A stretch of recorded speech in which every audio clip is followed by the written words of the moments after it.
Hello everyone, I'm Dr. Kiran Bave and we will discuss about fifth law of chemical combination, which is Gay-Lussac law of gaseous volume. So this is the fourth video on some basic concepts of chemistry and this is our online lecture series. इससे पहले जो हमारी previous videos आई थी उनमें हमने just जो third video थी उसमें laws of chemical combination पढ़े हैं. तो अब तक हम total 4 laws discuss कर चुके हैं और this one is the fifth law of chemical combination.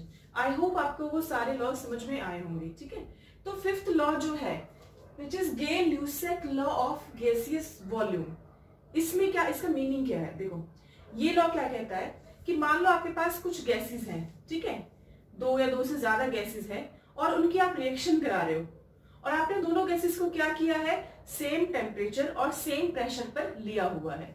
ठीक है, यानी कि दो या दो से ज्यादा गैसेस हैं जो रिएक्ट करेंगी same temperature and same pressure, यानी कि इनकी फिजिकल कंडीशंस क्या है, सिमिलर हैं, तो वो अपने वॉल्यूम के रेशो में कंबाइन करेगी. ठीक है, अभी एग्जांपल लेके समझते हैं, पहले स्टेटमेंट समझो. In a chemical reactions gases combined और produced in a simple ratio by volume. Gases combine करेंगी या प्रोड्यूस होंगी अपने वॉल्यूम के सिंपल रेशियो में. ठीक है, provided all gases are at constant temperature and pressure, जबकि सारी गैसेस का प्रेशर और टेम्परेचर सेम होना चाहिए. ठीक है, तो क्या कह रहा है, मान लो आपके पास दो गैसेस हैं H2 एंड Cl2, हाइड्रोजन और क्लोरीन गैस की आप रिएक्शन करा रहे हैं, तो क्या प्रोड्यूस होगा, HCl गैस. तो पहले आपको क्या करना है, इस इक्वेशन को बैलेंस कर लीजिए. ठीक है, देखो बैलेंस कर लेते हैं हम. H2 प्लस Cl2 HCl बनता है, तो हाइड्रोजन के कितने एटम्स हैं यहाँ, 2. यहाँ कितना एटम है, 1. क्लोरीन के कितने एटम्स है, 2. यहाँ कितना है, 1. तो इसको अगर हम 2 से मल्टीप्लाई कर दें तो बन गया 2HCl. अब ये केमिकल इक्वेशन क्या है आपकी, बैलेंस्ड है. तो आपने क्या किया, हाइड्रोजन की और क्लोरीन की रिएक्शन कराई और HCl प्रोड्यूस हो गया. अब देखो इस हाइड्रोजन के आगे कुछ लिखा हुआ है, नो, तो आप क्या मानेंगे, 1. इस क्लोरीन के आगे भी कुछ नंबर नहीं है तो आप क्या कंसीडर करेंगे, 1. और इस HCl के आगे क्या लिखा हुआ है, 2. बेटा इन्हें बोलते हैं स्टोइकियोमेट्रिक कोएफिशिएंट्स. स्टोइकियोमेट्रिक कोएफिशिएंट्स अभी आप डिटेल में पढ़ेंगे इसी चैप्टर में, अभी बस समझ लीजिए. स्टोइकियोमेट्री बोलते हैं इसे. ठीक है, बैलेंस केमिकल इक्वेशन में जो ये नंबर लिखा होता है उन्हें आप स्टोइकियोमेट्रिक कोएफिशिएंट बोलते हैं.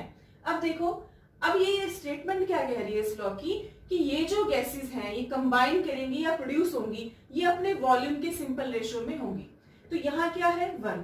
इसका मतलब इसका 1 वॉल्यूम, हाइड्रोजन का 1 वॉल्यूम क्लोरीन के 1 वॉल्यूम से रिएक्ट करेगा और HCl का 2 वॉल्यूम प्रोड्यूस होगा. That is, suppose 1 ml of HCl gas will react with 1 ml of chlorine gas. Volume ml में लिया है तो 1 ml of hydrogen gas reacts with 1 ml of chlorine gas to produce 2 ml of HCl gas. Simple statement है कि gases combine करेंगी या produce होंगी तो अपने वॉल्यूम के रेशो में प्रोड्यूस होंगी और कंबाइन करेंगी. ठीक है, अब एक क्वेश्चन यहाँ पे आ गया है simple. 40 ml of hydrogen gas reacts completely with chlorine gas, यानी कि इसी इक्वेशन में आपने H2 plus Cl2 gives 2HCl. कितना हाइड्रोजन लिया, 40 ml, और वो कंप्लीटली क्लोरीन के साथ रिएक्ट कर जाता है, तो कितना HCl गैस प्रोड्यूस होगा. तो आपको तो पता है इसका कितना वॉल्यूम यूज होगा, 1. क्लोरीन का कितना वॉल्यूम यूज होगा, 1. तो कितना HCl प्रोड्यूस होगा, 2. ठीक है, this means 40 ml of hydrogen gas will react with 40 ml of chlorine gas to produce twice बन रही है, यानी कि 80 ml of HCl gas. Simple सा है ये. ठीक है, एक और इक्वेशन ले लेते हैं. सपोज आप नाइट्रोजन एंड हाइड्रोजन की रिएक्शन करा रहे हैं, N2 एंड H2 की रिएक्शन करा रहे हैं. N2 plus H2 gives NH3. N2 plus H2 gives NH3. अब इस इक्वेशन को बैलेंस करते हैं. नाइट्रोजन के कितने एटम्स है, 2. यहाँ कितना है, 1. तो मैं इसे 2 से मल्टीप्लाई कर दूं. ठीक है, हाइड्रोजन यहाँ कितने हैं, 2, एंड यहाँ कितने हैं, 2 into 3 6. तो इस इसको 3 से मल्टीप्लाई करो, ये हो गई balance. N2 plus 3H2 gives 2NH3। तो इसमें रेशो क्या है वॉल्यूम का, इसके आगे क्या लिखा हुआ है, कुछ नहीं तो आप क्या मानेंगे 1। That is 1 volume of nitrogen gas will react with 3 volume of hydrogen gas to produce 2 volume of ammonia। Clear है? तो आपसे क्वेश्चन पूछा जाए कि आपने सपोज 30 ml नाइट्रोजन गैस ली है, तो कितने हाइड्रोजन के साथ वो रिएक्ट करेगी कंप्लीटली और कितना अमोनिया प्रोड्यूस होगा। मान लेते कंप्लीट रिएक्शन हो रही है, फॉरवर्ड रिएक्शन, ठीक है। तो 30 ml 1 वॉल्यूम यानी कि 1 ml कितने से रिएक्ट करता है 3 ml से, तो 30 कितने से करेगा, इसके 3 टाइम्स यानी कि 90 ml से, ठीक है। नाइट्रोजन आपने 30 ml लिया है तो कितने हाइड्रोजन रिएक्ट करेगा कंप्लीटली 90 ml से। 1 वॉल्यूम यानी कि 1 ml nitrogen 2 ml ammonia produce कर रहा है, तो 30 ml नाइट्रोजन कितना अमोनिया प्रोड्यूस करेगा 60 ml अमोनिया प्रोड्यूस करेगा। बहुत ही सिंपल लॉ है, ज्यादा दिमाग नहीं लगाना है, सिंपल समझ लो। गेल-यूसेक लॉ क्या है गैसेस वॉल्यूम का, कि रिएक्शन जब भी कंबाइन करेंगी या कुछ प्रोडक्ट फॉर्म होगा या रिएक्शन फॉर्म होगी गैसेस, तो वो क्या होगा वॉल्यूम के रेशो में रिएक्ट करेंगी। गैसेस वॉल्यूम के रेशो में रिएक्ट करती है या प्रोड्यूस होती है, और कंडीशन क्या होनी चाहिए कि इन गैसेस का टेम्परेचर एंड प्रेशर सेम होना चाहिए। तो आपको क्या करना है, पहले रिएक्शन लिख लेना, उसे बैलेंस कर लेना, जो स्टोइकियोमेट्रिक कोएफिशिएंट है यानी कि जो नंबर लिखा हुआ है उसके रेशो में वो कंबाइन करेंगी या फिर प्रोड्यूस होंगी। क्लियर होगा? तो अब एक काम करो, पॉज करके इसे नोट डाउन कर लो अपनी कॉपीज में। तो नेक्स्ट लॉ आपके पास क्या है, Avogadro law. Next law is Avogadro law.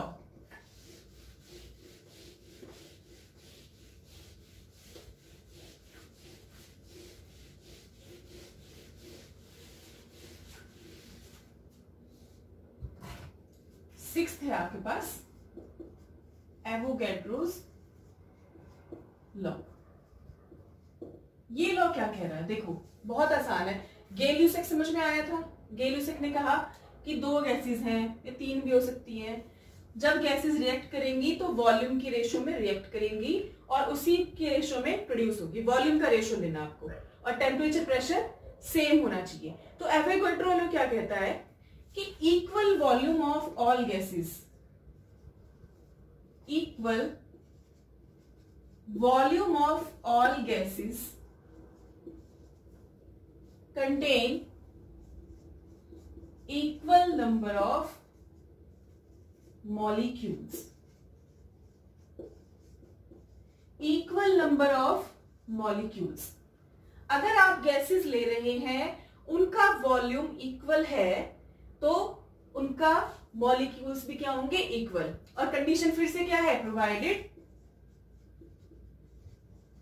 Condition क्या होनी चाहिए कि सेम टेम्परेचर और प्रेशर होना चाहिए उन गैसेस का, सेम टेम्परेचर एंड प्रेशर होना चाहिए इन गैसेस का। इजी है, बहुत ध्यान से सुनो कि आपके पास 2 रिएक्शंस हैं, ठीक है, 2 गैसेस हैं या 3 गैसेस है, कितने भी गैसेस हैं, अगर उनका वॉल्यूम सेम है और सेम टेम्परेचर प्रेशर है तो उनमें इक्वल नंबर ऑफ मॉलिक्यूल्स होंगे।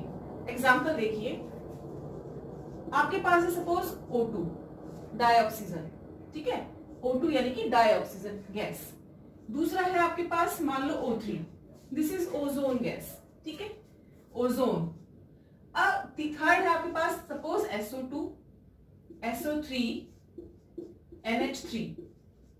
ये सारी गैसेस हैं और सबका टेम्परेचर एंड प्रेशर सेम है, यानी कि T टेम्परेचर है, P प्रेशर है, ठीक है, और इन सबका वॉल्यूम भी सेम ही है। मान लो सारी गैसेस सिमिलर वॉल्यूम V पे है, V ml इनका वॉल्यूम है मान लेते हैं, ठीक है, O2, O3, SO2, SO3, NH3। हमने एक रेंज ले ली है सारी गैसेस की। इन सभी गैसेस का टेम्परेचर प्रेशर तो सेम है ही, इन सब का आपने इक्वल वॉल्यूम लिया है, तो सबके अंदर सेम नंबर ऑफ मॉलिक्यूल्स होंगे, यानी कि सबके अंदर कितने मॉलिक्यूल्स होंगे, सेम नंबर ऑफ मॉलिक्यूल्स होंगे। This is Avogadro law of, simple Avogadro law, ठीक है, समझ में आया? अब देखो, अगर आपसे पूछा जाए O2, O3, SO2, SO3, NH3 इन गैसेस का मॉलिक्यूल्स का रेशो क्या है, तो आप क्या लिखेंगे? सिंपल 1:1:1:1:1:1 5 टाइम्स, 5 गैसेस लिए हैं तो ठीक है। बट अब ध्यान से देखना, आपको फर्स्ट लेक्चर में मैंने बताया था कि मॉलिक्यूल्स क्या होते हैं, ठीक है, या कंपाउंड क्या होते हैं। देखो ये अकेला कोई भी आएगा क्या होगा? एटम होता है। ये एटम क्या करता है? दूसरे एटम के साथ बॉन्ड फॉर्म कर लेता है। सेम एटम के साथ भी बॉन्ड फॉर्म कर सकता है, डिफरेंट एटम के साथ भी बॉन्ड फॉर्म कर सकता है। तो इनके बॉन्ड फॉर्म करने से यानी कि अब क्या बनता है आपके पास? या तो मॉलिक्यूल्स बनेंगे, और अगर डिफरेंट एटम कंबाइन किया है तो उन मॉलिक्यूल्स को आप कंपाउंड भी बोल सकते हैं। मैं रिपीट कर रही हूं कि एटम, सपोज आप सिंगल O लिखते तो O क्या है? ऑक्सीजन एटम है, ठीक है, ये ऑक्सीजन एटम है। लेकिन आपने क्या लिख दिया? O2, यानी कि 2 ऑक्सीजन एटम, इन्होंने बॉन्ड फॉर्मेशन किया है, तो अब ये क्या बन गया? ऑक्सीजन का मॉलिक्यूल बन गया है। O2 मॉलिक्यूल बना, ठीक है। O3 मॉलिक्यूल, SO2, तो इसमें क्या हुआ? सल्फर और 2 ऑक्सीजन ने मिलकर बॉन्ड बना रखा है। तो इन मॉलिक्यूल्स को आप क्या बोल देते हो? कंपाउंड बोल देते हो, जब डिफरेंट एटम्स कंबाइन करते हैं, ठीक है। अब देखो इसमें कितने एटम्स कंबाइन किए हैं O2 बनाने के लिए? एक ऑक्सीजन बनाने के लिए 1 oxygen molecule contains 2 oxygen atoms, है ना। तो O3 में कितने एटम्स हैं? O3 3 oxygen atom. SO2 total कितने एटम्स हैं? एक सल्फर का एटम है प्लस 2 ऑक्सीजन एटम है, एंड टोटल आपके पास 3 एटम्स आ चुके हैं। SO3 में कितने एटम्स है? 3 ऑक्सीजन के, 1 सल्फर का, 4। अमोनिया में कितने हैं? 1 नाइट्रोजन का, 3 हाइड्रोजन के, तो टोटल 4। तो इनका वॉल्यूम सेम है तो मॉलिक्यूल्स तो सेम हो जाएंगे, लेकिन एटम का अगर मैं रेशियो आपसे पूछूं तो क्या लिखेंगे आप? एटम्स का रेशियो कितने एटम्स है? 2:3:3:4:4। ये रेशियो आया है किसका? एटम्स का। तो कई बार आपको कंफ्यूज करने के लिए क्या दिया जाएगा? क्वेश्चन दे सकते हैं कि इन गैसेस को दे देंगे 2-3 गैसेस, उनका वॉल्यूम सेम है, सेम टेम्परेचर प्रेशर है, और आपसे पूछा जाएगा इनके एटम्स का रेशियो क्या है। तो बेटा मॉलिक्यूल्स का रेशियो 1:1 हो सकता है, सेम मॉलिक्यूल्स, लेकिन एक मॉलिक्यूल में कितने एटम है उसको ध्यान कर लेना। तो इसके एक मॉलिक्यूल में ऑक्सीजन के 2 एटम्स होते हैं। सिमिलरली SO3 का एक मॉलिक्यूल कंटेन 4 एटम्स। समझ में आया? तो this is the ratio of atoms. और 1:1 किसका रेशियो था? मॉलिक्यूल्स का रेशियो। आई होप आपको समझ में आया होगा। एटम्स कंबाइन करके मॉलिक्यूल या कंपाउंड बना लेते हैं। समझ में आ गया? तो ये था आपका एवोगैड्रो लॉ। तो यहाँ आपके लॉज ऑफ केमिकल कॉम्बिनेशन खत्म हो जाते हैं, ठीक है। कौन कौन से लॉज पढ़े हमने? स्टार्टिंग की थी हमने law of conservation of mass, कि मास हमेशा कंजर्व रहता है, neither be destroyed nor be created. ना आप उसे क्रिएट कर सकते हैं ना ही डिस्ट्रॉय कर सकते हैं।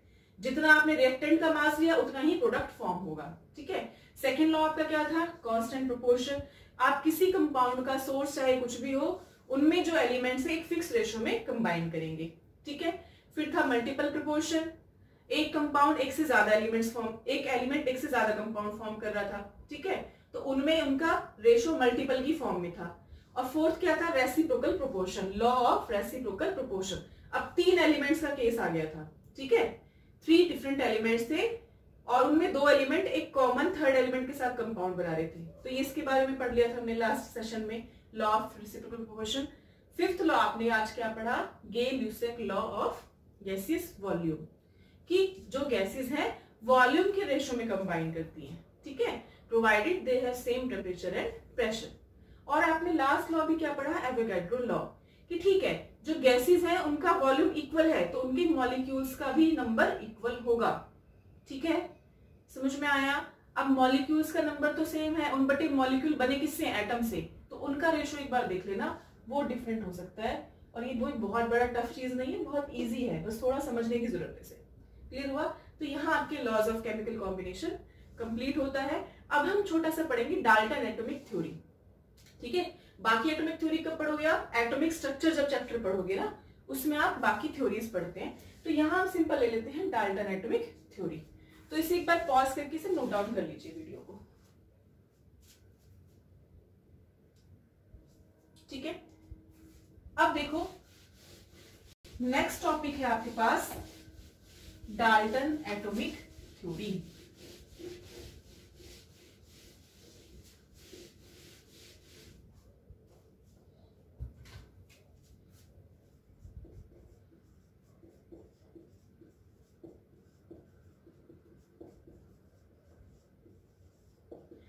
तो इस थ्योरी के मेन पोस्टुलेट्स क्या थे, मेन पॉइंट्स क्या थे, देखो ध्यान से। मेन पोस्टुलेट्स क्या है इस थ्योरी के, आप 9-10 में बेटा पढ़ के आ चुके हो कई बार, ठीक है। तो आपको मुझे बताना है कि इसके मेन पॉइंट्स क्या हैं। तो सबसे पहला पॉइंट क्या है कि हर मैटर जो भी है, जो भी सब्सटेंस है, वो छोटे छोटे पार्टिकल से मिलकर बना है।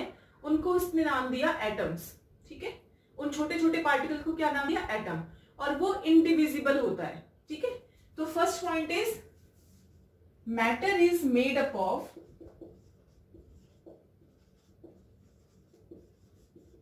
स्मॉल इनडिविजिबल पार्टिकल, यानी कि जिसे फर्दर डिवाइड नहीं किया जा सकता हो। Small indivisible particles called atom. और आपने उनको पार्टिकल्स को क्या नाम दिया, एटम इन्हें बोला था। अब सेकंड पॉइंट है आपका, कोई एक एलिमेंट है आपके पास, ठीक है। इस एलिमेंट के सारे एटम सेम होंगे। तो सेकंड पॉइंट क्या है, atoms of a particular element, किसी पर्टिकुलर एलिमेंट के सारे एटम्स क्या होंगे, सेम होंगे। यानी कि उनकी सेम फिजिकल प्रॉपर्टीज होगी, सेम केमिकल प्रॉपर्टीज होंगी, जैसे कि सेम मास होगा और सेम साइज, शेप, सब कुछ सेम होगा, सेम केमिकल प्रॉपर्टीज होंगी, ठीक है। थर्ड पॉइंट क्या था, आपके पास दो डिफरेंट एलिमेंट्स हैं, इन डिफरेंट एलिमेंट्स के एटम्स भी डिफरेंट होंगे। तो थर्ड पॉइंट है atoms of different elements are different. Different elements के एटम भी डिफरेंट होंगे, that is they have different mass,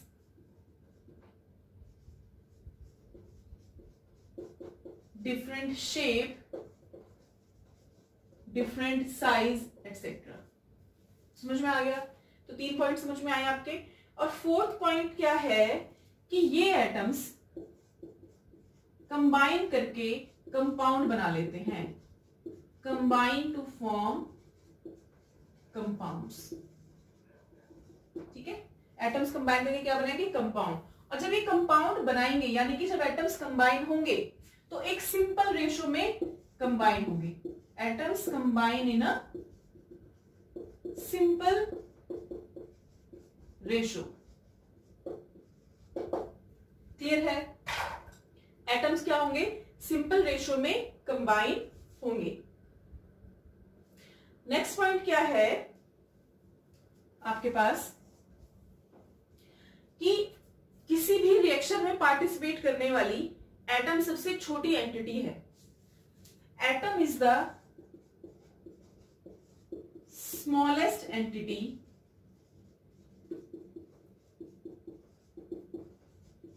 to participate in a chemical reaction। किसी भी केमिकल रिएक्शन में पार्टिसिपेट करने के लिए एटम सबसे छोटी क्वांटिटी होगी, छोटी एंटिटी होगी। समझ में आ गया? और 6 पॉइंट क्या था, atom can neither be created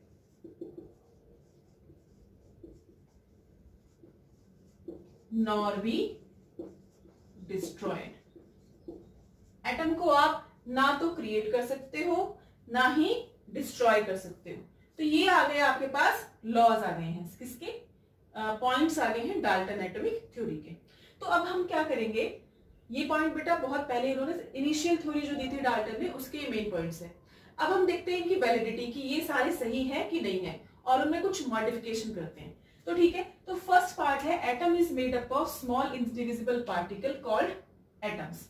matter is made up of small individual particles called atom. Matter छोटे छोटे पार्टिकल से मिलकर बना है, स्मॉलेस्ट पार्टिकल है एटम, और उसको फर्दर डिवाइड नहीं कर सकते हो। बट हमें पता चल गया है कि एटम को आप फर्दर डिवाइड कर सकते हो, यानी कि किससे मिलकर बना है, सेंटर में क्या होता है, न्यूक्लियस है, फिर अराउंड में क्या होती है, शेल्स जिनमें इलेक्ट्रॉन रिवॉल्व करते हैं। तो इसके तो पार्टिकल्स हो गए ना, इस एटम के तो और पार्ट्स हो गए, इलेक्ट्रॉन, प्रोटॉन, न्यूट्रॉन, है ना। तो फर्स्ट पॉइंट तो गलत हो गया। सेकेंड पॉइंट है atoms of a particular element are same. All atoms of a particular element are same, that is they have same mass, same chemical properties. लेकिन इसका भी एक्सेप्शन आ गया, आइसोटोप्स। क्या आ गया बच्चों, आइसोटोप्स। आइसोटोप्स क्या होता है, वो एलिमेंट्स जब एलिमेंट्स का क्या होगा, सेम एटॉमिक नंबर होगा बट डिफरेंट एटॉमिक मास होगा, या सिंपल कह सकते हो बट डिफरेंट मास नंबर। तो आप उन्हें क्या बोल देते हो, आइसोटोप्स। देखो आइसोटोप्स क्या होते हैं, हाइड्रोजन जो है आपका, उसके 3 आइसोटोप्स होते हैं, 1H1, 1H2, 1H3। ये 3 डिफरेंट आइसोटोप्स है किसके, हाइड्रोजन के, प्रोटियम, ड्यूटेरियम एंड ट्रिटियम। समझ में आ गया, प्रोटियम, ड्यूटेरियम एंड ट्रिटियम। अब देखो तीनों में एटॉमिक नंबर क्या है, सेम है, कितना है, 1। तो सबका एटॉमिक नंबर क्या है, सेम। इस केस में कितना है, 1। बट मास नंबर डिफरेंट है, देखिए सबका एटॉमिक मास डिफरेंट है। इस केस में 1 है, इस केस में 2 है, इस केस में 3 है। तो अब जो हमारा पोस्टुलेट था, सेकंड पॉइंट था कि एक ही एलिमेंट के सारे एटम सेम होते हैं, तो लेकिन ये तो डिफरेंट हो गए, है ना, इनके डिफरेंट मासेस हो गए, लेकिन है कौन सा एलिमेंट, सेम एलिमेंट है हाइड्रोजन, और डिफरेंट इसके मासेस हो गए, ठीक है। और हमारे पास जैसे कार्बन है, कार्बन के भी क्या होते हैं, 3 आइसोटोप्स होते हैं, कार्बन 12, कार्बन 13, कार्बन 14। तीनों ही केसेस में atomic number is same which is 6, but mass number is different which is 12, 13 and 14। तो ये आपके एक्सेप्शन आ गए किसके, सेकंड पॉइंट के, आइसोटोप्स। नेक्स्ट उसने कहा कि डिफरेंट एलिमेंट्स के एटम्स डिफरेंट होंगे, उनके डिफरेंट मास होगा, उनका डिफरेंट साइज हो गया और शेप भी डिफरेंट होगी। बट यहां भी एक एक्सेप्शन आ जाता है, किसका, आइसोबार्स का। किसका आएगा एग्जांपल, आइसोबार। आइसोबार में क्या होगा, वो एलिमेंट्स जिनका एटॉमिक नंबर तो क्या हो, डिफरेंट हो, इससे अपोजिट हो जाता है, बट सेम मास नंबर हो। एटॉमिक नंबर क्या है, डिफरेंट है, लेकिन मास नंबर क्या है, सेम होता है। आप उसे क्या बोल देते हैं, आइसोबार्स बोल देते हैं। For example 18 argon 40, 20 calcium 40। देखो आर्गन और कैल्शियम ये हमारे पास 2 एलिमेंट है जिनमें एटॉमिक नंबर आर्गन का कितना है, 18, कैल्शियम का एटॉमिक नंबर कितना है, 20, बट दोनों का मास नंबर सेम है विच इज 40। समझ में आया। तो ये आपका एक्सेप्शन हो गया नेक्स्ट पॉइंट का। तो यानी कि तीनों अभी तक पॉइंट्स तो गलत हो चुके हैं। नेक्स्ट पॉइंट क्या है कि atom combine to form compound. ठीक है, एटम क्या होते हैं, कंबाइन करके मॉलिक्यूल्स कंपाउंड बना लेते हैं। सेम एलिमेंट के एटम कंबाइन कर लेते हैं, डिफरेंट एलिमेंट्स के एटम कंबाइन कर सकते हैं और कंपाउंड फॉर्म कर लेते हैं। लेकिन उन्होंने कहा है कि सिंपल रेशियो में कंबाइन करते हैं। ठीक है, अब देखो इसमें हम कह सकते हैं, एक्सेप्शन तो नहीं कहेंगे, बट सिंपल रेशियो नहीं है, कभी कभी कॉम्प्लेक्स रेशियो भी हो जाता है। For example in case of H2O, ठीक है, हाइड्रोजन कितना है 2, ऑक्सीजन कितना है 1, तो 2:1 के रेशियो में कंबाइन किए। सिंपल नंबर का रेशियो है, मास रेशियो नहीं है ये। ठीक है, सपोज यू हैव CO2, इसमें क्या रेशियो है 1:2, 1 एटम ऑफ कार्बन और कितने एटम्स है 2 atoms of oxygen. In case of ammonia NH3 ratio क्या है, number ratio simple 1:3। But in case of cane sugar C12H22O11, इसमें अगर आप नंबर रेशियो देखें तो कार्बन कितना है 12, हाइड्रोजन 22, ऑक्सीजन 11।